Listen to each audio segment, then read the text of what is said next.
Hello people, this is Aryan from Code Grind, and in today's video I am back with another image gallery. So in the previous videos we have created a few image galleries. One was this amazing image modal, or you can also call it an image pop-up. It was a very interactive thing.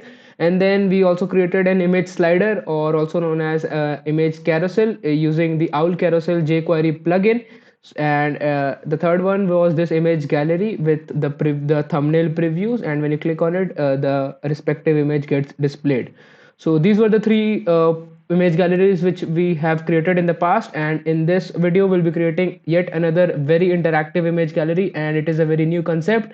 So here, as you can see, we have got 5 different images in this container, and when I hover over any one of these images, you see this gets zoomed in and it covers up the entire container. It happens with every image, and it's a very smooth transition, and it's a very amazing thing. So let's see how we can do this, and let's get straight into it.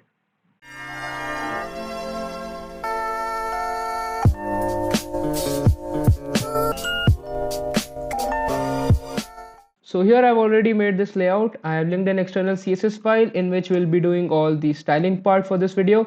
And now let's get started with our HTML part.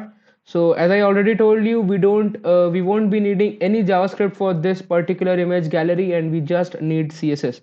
So here, first of all, we'll have a div with a class of container. We'll wrap all our things inside it, and just an h1 tag for the description, which will just say CSS image gallery. Then we'll have a div with the class of gallery, which will hold all of our 5 images, and inside this we'll have 5 different divs for each of the images. So each of those divs will have a class of item, and also a class of item 1, item 2, item 3, item 4, and item 5. You can add on divs based upon the number of images you want to have. So now this is just a way of writing HTML in a very short form. So as you see, I have multiplied it by 5. Now when I press enter, it will simply create these 5 different divs. And if you want to learn these short syntaxes, which are known as Emmet abbreviations, you can go watch one of my videos on this very particular topic. I'll give a link in the description. You can also click on the link above to watch that video. So this is the part which we need for HTML and nothing else. Now let's get started with our CSS. Now you might think that why haven't we added the images in the HTML part? That's because we will be using CSS to add those images. So the first thing which we'll do is simplify select everything and nullify the browser's default settings, box sizing of border box, and we'll apply a different font which is Poppins. I have already installed it in my system, and you can also go to Google Fonts for this font family, and you can also click on the link in the description for downloading and installing this font in your systems. So the font has been applied and the browser's default settings have been removed. Then we'll select our h1 tag, give it a text align of center, and then let's have a margin top and bottom of 1 em and left and right of 0. Okay, that's it for h1 tag. Then let's select each of our items and give some background images to them.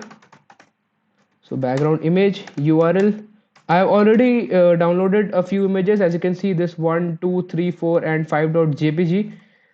Now let's see what those images are like. So this one is the 1.jpg, the 2.jpg, 3, 4, and this 5th image. I have downloaded them from unsplash.com, which is a website which you can go visit for downloading very high resolution images absolutely free of cost.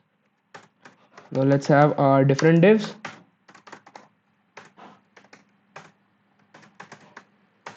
So similarly for all the 5 divs, we'll have 5 different images.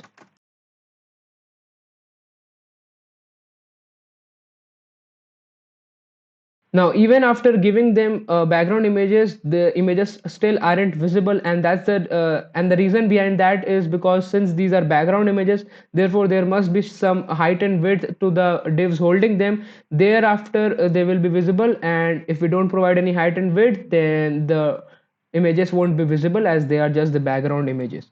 So let's say if I provide it with some text like code grind.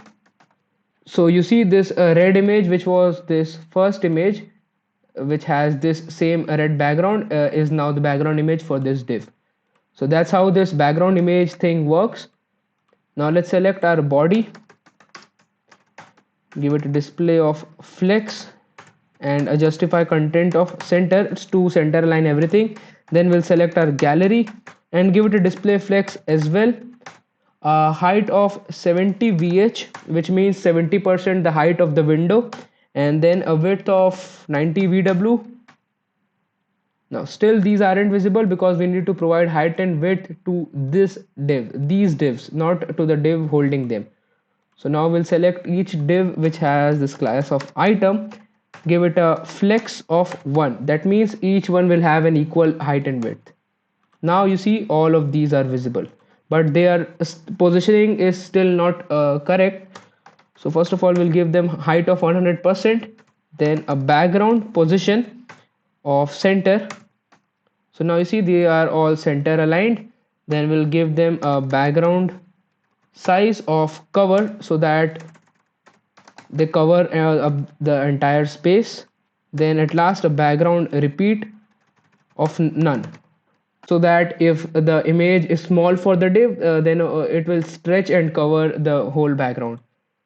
Then we'll give them a transition of flex 0.8 second ease.